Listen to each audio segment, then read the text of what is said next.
নমস্কার, আমি দীপ্তশ্রী। আপনাদের সকলকে স্বাগত জানাচ্ছি স্টোরি স্টপেজের একটি নতুন এপিসোডে।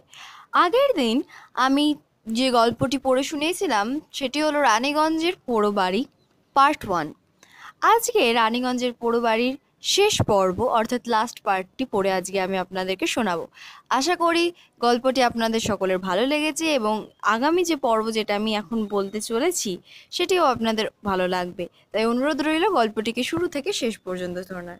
তাহলে শুরু করা যাক আজকের শেষ পর্ব, রানীগঞ্জের পোড়ো বাড়ি। ভোরে পাখির ডাকে ঘুম ভাঙলে উঠে বসলাম আমি। তরুণীকে কোথাও দেখতে পেলাম না। গেল কোথায় ও? নিশ্চয়ই আমাকে ছেড়ে চলে যায়নি। আমি শয্যা ত্যাগ করে নিচে নেমে এলাম। খুব ভয় করতে লাগলো। আমার বারবার মনে হতে লাগলো এটা নিশ্চয়ই ভূতের বাড়ি। তরুণী কোনো কিছু দেখে ভয় পেয়েই আমাকে না জানিয়ে পালিয়েছে। এখন যদি বৃদ্ধকেও দেখতে না পাই তাহলেই বুঝবো এটা ভূতের বাড়ি ছাড়া আর অন্য কিছু নয়। যাই হোক, নিচে নেমে দেখি বৃদ্ধ একটি জায়গায় একটি খাটিয়ায় শুয়ে লেপ চাপা দিয়ে ঘুমোচ্ছে। বাইরে বেরোনোর দরজাটিও ভিতর থেকে খিল দেওয়া। আমার পায়ের শব্দ পেয়ে বৃদ্ধ উঠে বসে বললেন, খুব কষ্ট পেয়েছেন তো কাল সারা রাত?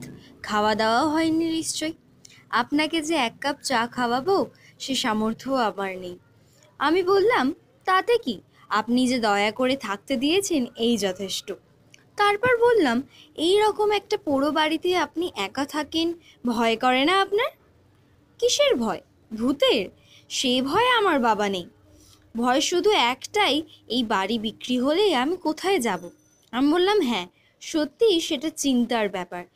ভিক্ষে করে পেটটা হয়তো চালানো যাবে, কিন্তু আশ্রয় তো কেউ দেবে না। তারপর বললাম, আচ্ছা আমার সঙ্গে যে মেয়েটি এসেছিল, মেয়ে নয় বউ, সে কখন গেল?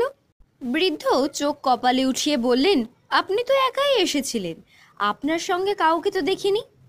ছিল একজন, সারা রাত ছিল, শুধু ভোরে ঘুম থেকে ওঠার পরে তাকে আর দেখছি না।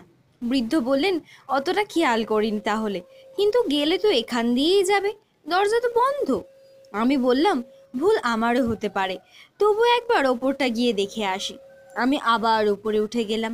2-1বার ডাকলাম ও তরুণীকে, কিন্তু না, কোনো সাড়া পেলাম না। মনে মনে ভাবলাম, এ বাড়ির বাইরে যাবার নিশ্চয়ই অন্য কোনো পথ আছে।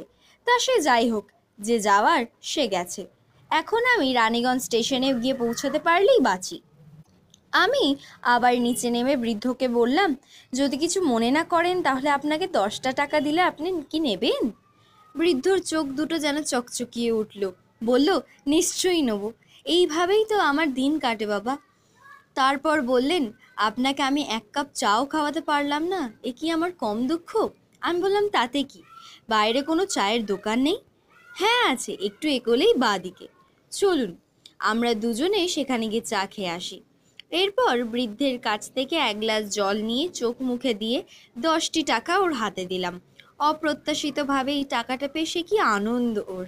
এরপর আমরা দরজা খুলে বাইরে বেরোতেই দেখি দরজার সামনে আমার ঝোলা ব্যাগটা পড়ে আছে। এবার আর বিস্ময়ের অন্ত রইল না আমার। বৃদ্ধ বললেন, আপনার ব্যাগ বুঝি? হ্যাঁ, কাঁধ থেকে পড়ে গিয়েছিল কাল। ঝোলা কুড়িয়ে ভেতরটা ভালোভাবে দেখে নিলাম। যেমনকার যা সব তেমনই আছে, এমনকি সামান্য টাকা পয়সাও খোয়া যায়নি। তরুণী নিশ্চয়ই আমার আগেই যেভাবে হোক এ বাড়ি থেকে বেরিয়ে গিয়ে তার সুটকেস ও আমার ব্যাগটিকে উদ্ধার করেছে। তবে যাই করুক, একবার অন্তত দেখাটা দিয়ে যেতে পারতো। আমি বৃদ্ধকে পাশে নিয়ে সেই চায়ের দোকানে বসে চা খেলাম। একজনকে জিজ্ঞাসা করলাম, রানীগঞ্জ আর কত দূর? দোকানদার বলল, এটাই তো রানীগঞ্জ, আর একটু এগোলেই স্টেশন। আমি তখন গত রাতে দুর্ঘটনার কথা বললাম ওদের। যারা ছিল তারা বলল, ভগবান রক্ষা করেছেন আপনাকে। যাই হোক, আমরা খবর পেয়ে গেছি, উদ্ধার কার্য চলছে ওদিকে। বাসে যাত্রী সংখ্যা খুব কম ছিল মনে হয়, 5-6 জন মরেছে। জায়গাটা এখান থেকে কত দূর হবে বলুন তো? কাল রাতে এসেছি তো কিছু মনে করতে পারছি না। তা 2 কিলোমিটার তো হবেই। আমি চায়ের দাম মিটিয়ে সকলের কাছ থেকে বিদায় নিয়ে একটা সাইকেল রিকশায় চেপে আবার সেই দুর্ঘটনাস্থলে এলাম।